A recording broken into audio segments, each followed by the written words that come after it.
Hi, my name is Anne. Thanks for joining me today. We're in the beautiful Bosque here on the banks of the Rio Grande River in Albuquerque, New Mexico. This is fall. It's a gorgeous time of year. I'm going to read you a little passage from my new book, Burlesque, Yoga, Sex, and Love, a memoir of life under the Albuquerque sun. And this is a bit about the first time I traveled over the Bosque in the spring. I turn off I-25 north and head down Paseo del Norte, ending up in the left-hand lane, which forces me to exit too soon. I get turned around and I pull off the road trying not to cry. I hate being lost. It makes me feel stupid and vulnerable, neither of which sits well with me. I look at the map and try to work out how to get back on track. After a number of turns, I find my way back to Paseo del Norte and keep heading east through a semi-rural area. Then the road lifts, and I am on a bridge passing over the Rio Grande. The banks of the Rio Grande area are lined with thick stands of cottonwood trees, their newly unfurled leaves the brightest possible green. I feel as if I am flying over an oasis, a sudden ribbon of green bordering the river and surrounded by the tans and browns of the desert. My frustration dissipates immediately as I am inundated with the buoyant green.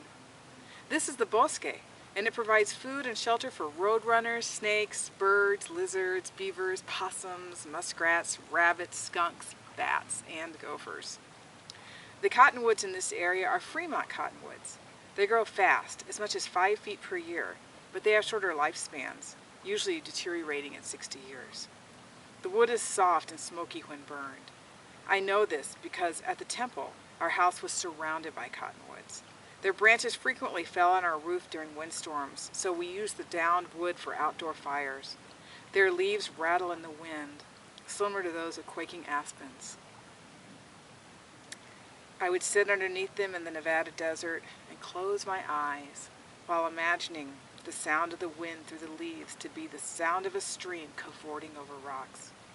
That sweet memory, the feeling of being held and loved by cottonwoods around the temple, comes back to me as I see this vista of the Bosque, while I maneuver my odd left-hand turns of Paseo del Norte and hope that I haven't already missed my turnoff. My feelings now are so different than they were the first time I encountered the Rio Grande, when crossing the border from El Paso, Texas to Juarez, Chihuahua, Mexico. I was in middle school on a trip with my church group. My memory of the river then was forbidding, muddy, and hostile. In Albuquerque as well, the tales of dead bodies floating in the river are not simply urban legends. But at this moment, crossing the river here on Paseo del Norte and seeing its beautiful expanse in the bright new green of the Bosque, I am filled with the wonder of its beauty. There is something magical about rivers in the desert, and here especially, because it is an urban river winding through a dry, dusty town. I more frequently cross the Rio Grande on Bridge Street, and every time I do, a feeling of uplift, beauty, and freedom washes over me. I think that even if I were being driven around Albuquerque blindfolded, I would still know the point on Bridge Street or Paseo del Norte when the road traverses the Rio Grande. Well, thanks for joining me this beautiful autumn afternoon right by the Rio Grande here in Albuquerque, New Mexico, and have a wonderful day.